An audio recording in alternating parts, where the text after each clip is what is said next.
Good day to you, gentle person, and thank you for joining me as we have a look at two games today. The main game that I'm going to show you is just an idle incremental game we're going to have a look at and enjoy that in a moment. But beforehand, today is, of course, February the 14th, the day that I'm recording this, and I thought, how can we let this game slip past if we don't at least show one little Valentine's Day game. It's a little mini game that I thought it was cute. Link is in the description if you want to send it to someone to ask this question of. And this is obviously just the game here. There is the pertinent question, will you be my Valentine? And there are two options. There is the yes, which you can click on, but we're not going to do that. We're going to click on no. And what happens is the no runs away from the mouse. And the yes button gets bigger and bigger.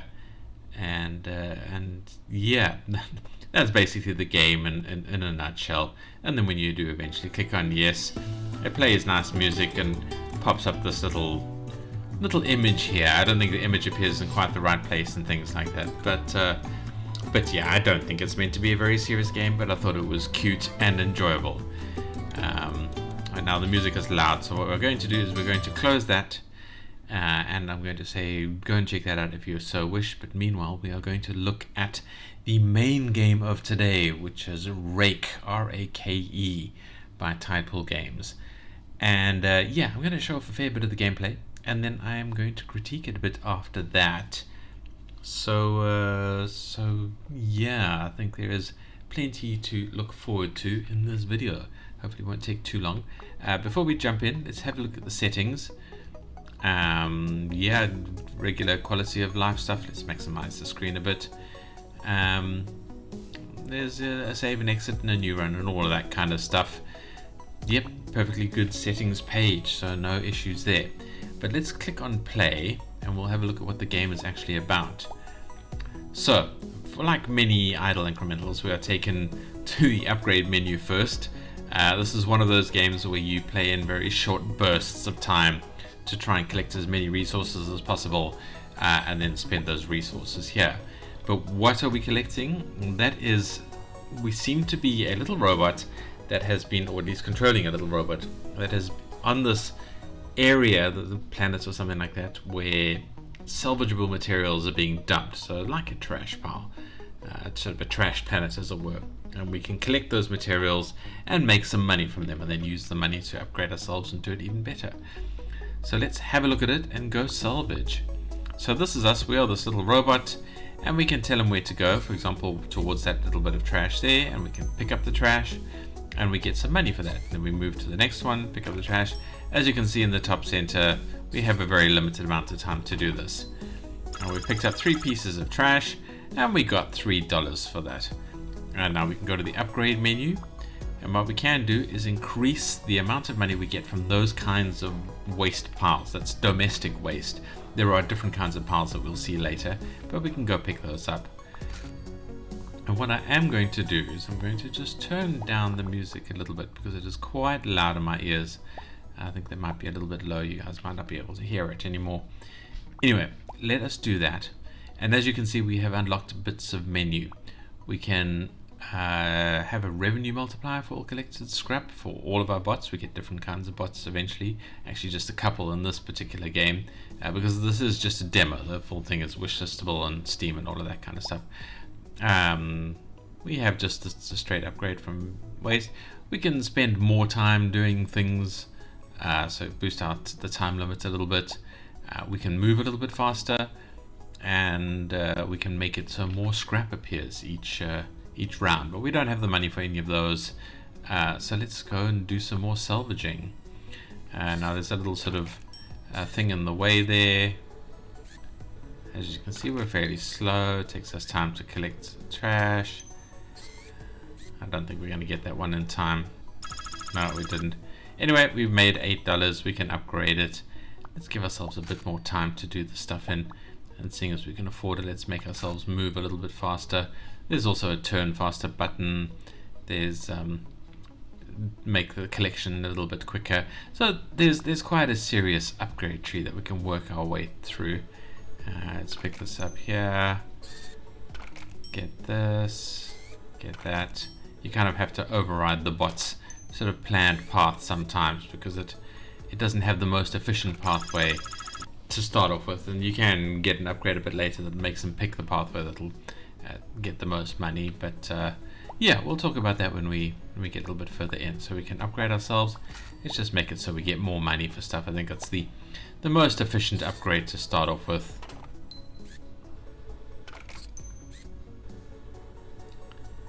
And we trundle around, pick up some stuff. So some trash does appear as we move around. I'm just going to keep hitting this, give us more money to start off with, because obviously the faster we get money, the faster we do things.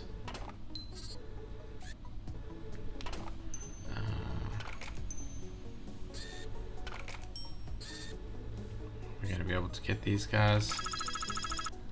Yeah, we are gaining fast, but we can't afford that anymore, so let's just boost the amount of time that we have. And I think this will also boost the amount of money we get. We can afford also to just get a bit more scrap on the page. So let's go salvage.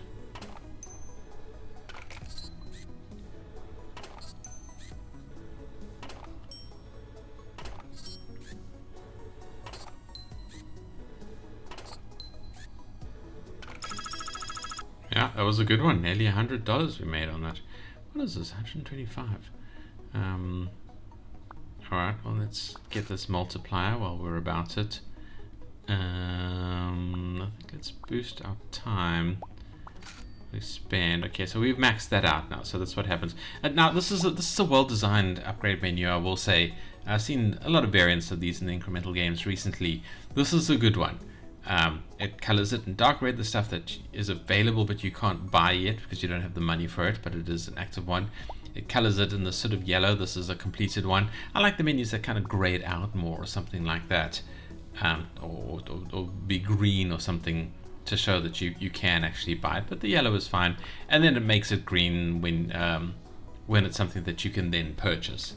I would prefer to swap the sort of the yellow and the green colors around, so make it green when you're fully done with it and make it yellow once you when it's available to purchase. But either way, that basic mechanic is the good mechanic. So full score on the upgrade menus. It's very, very nicely designed.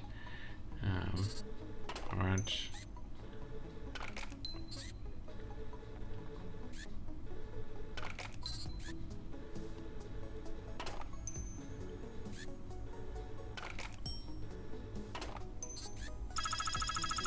There we go. Actually, over $100. We are doing well, guys. We are doing very, very well indeed.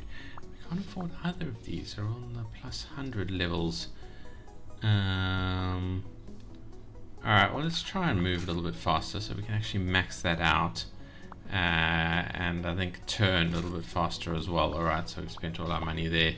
We'll get around just a little bit quicker. There we go. Nice.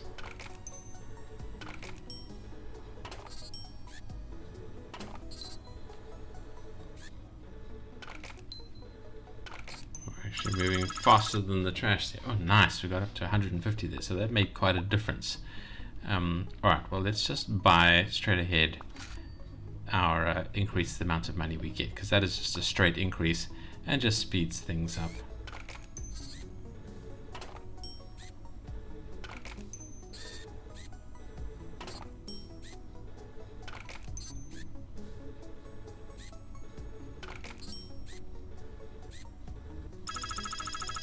Oh, nice. All the way up to 200. Like to see it. Alright, we can't get that anymore, but we can get that one. Now we've maxed that out. And just put more scrap on the page to start off with. What is this? Oh, collection time reduction. Alright, so we pick things up just a little bit quicker. And then there's another extra session time button over there that we've unlocked.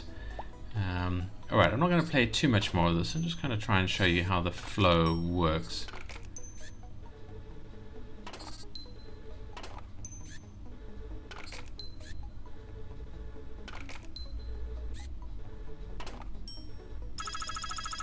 Nice, 300. All right, and that is at this point all of the gameplay I'm going to show you. I think there's enough there. It does take a while to work your way through the various options. You do eventually unlock this second robot that sort of buzzes around and flies above things and like zaps them with fire to pick them up.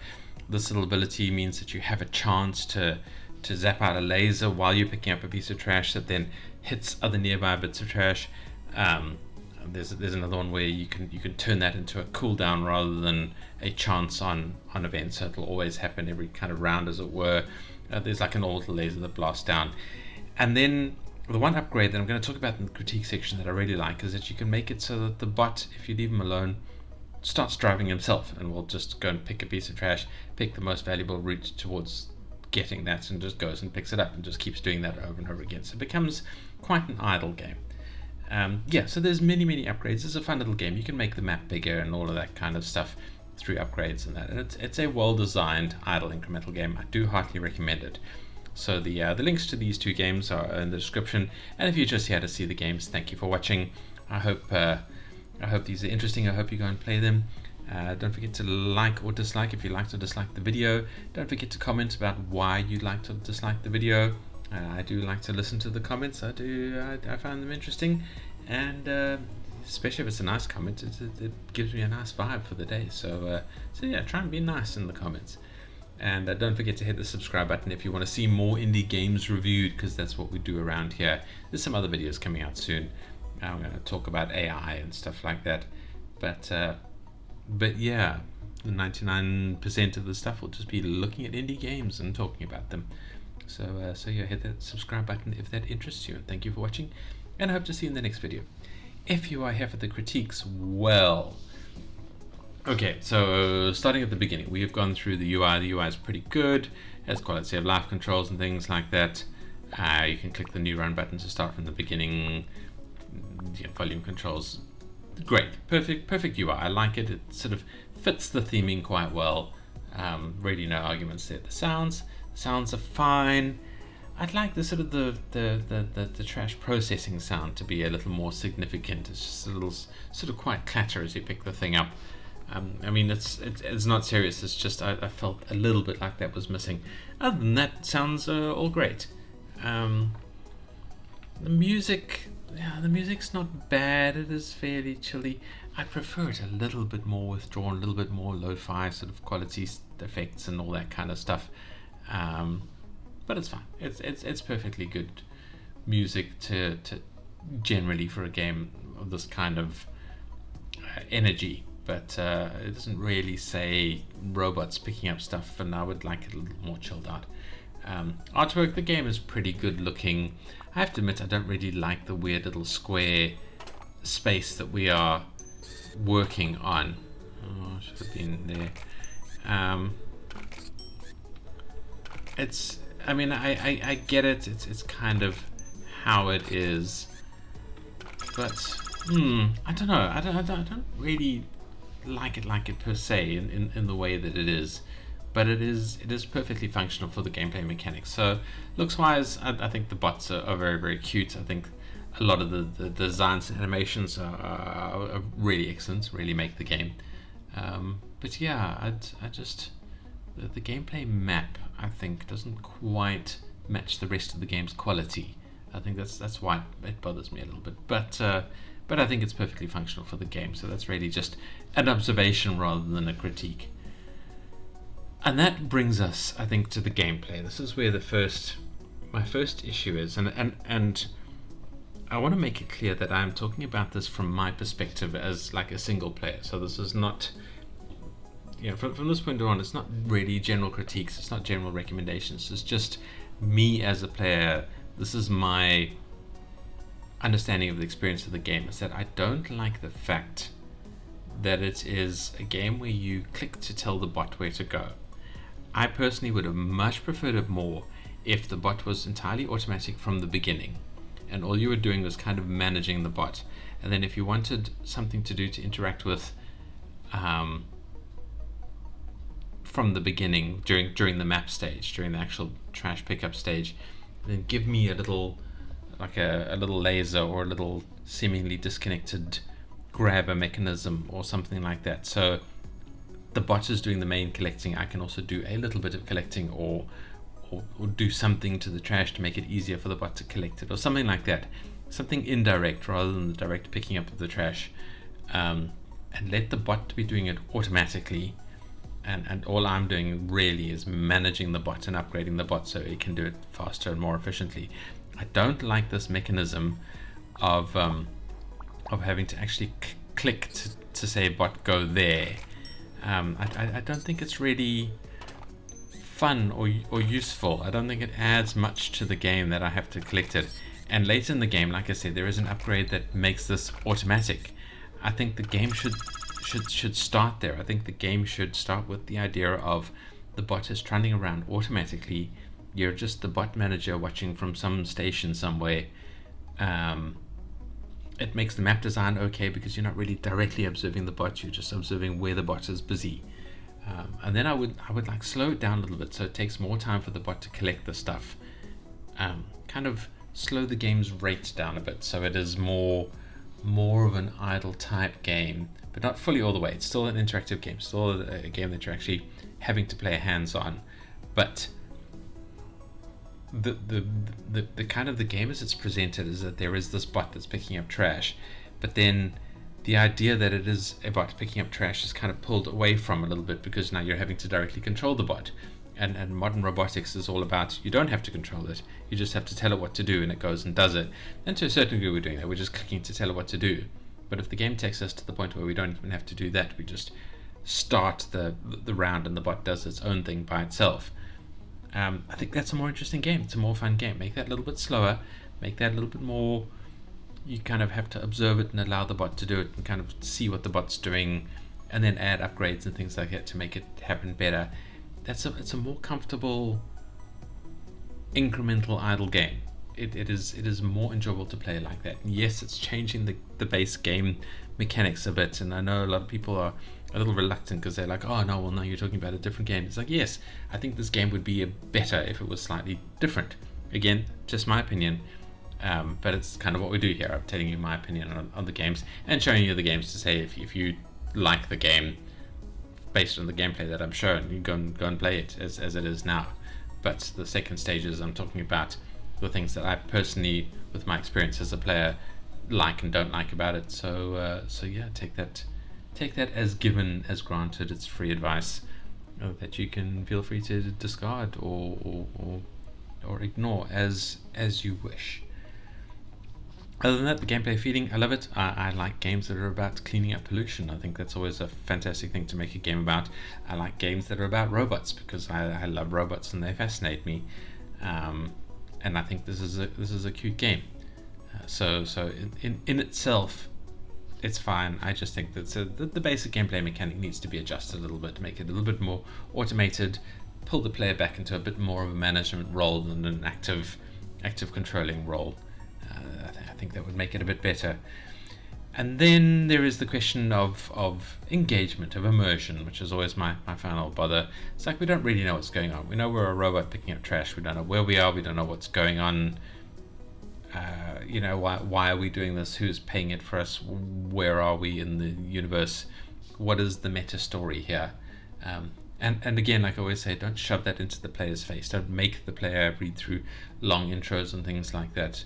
Unless it's like an RPG, then you can normally get away with that kind of thing. But even then, you want to get to the actual gameplay as quickly as possible.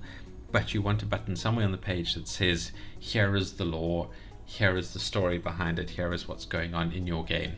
And a lot of players take that kind of stuff seriously, as you can see in wikis and things like that, where people argue about storylines and backgrounds and things like that for years. So yeah, if you want to please a whole subcontingent of the player base, add some more lore into your game. People will like it.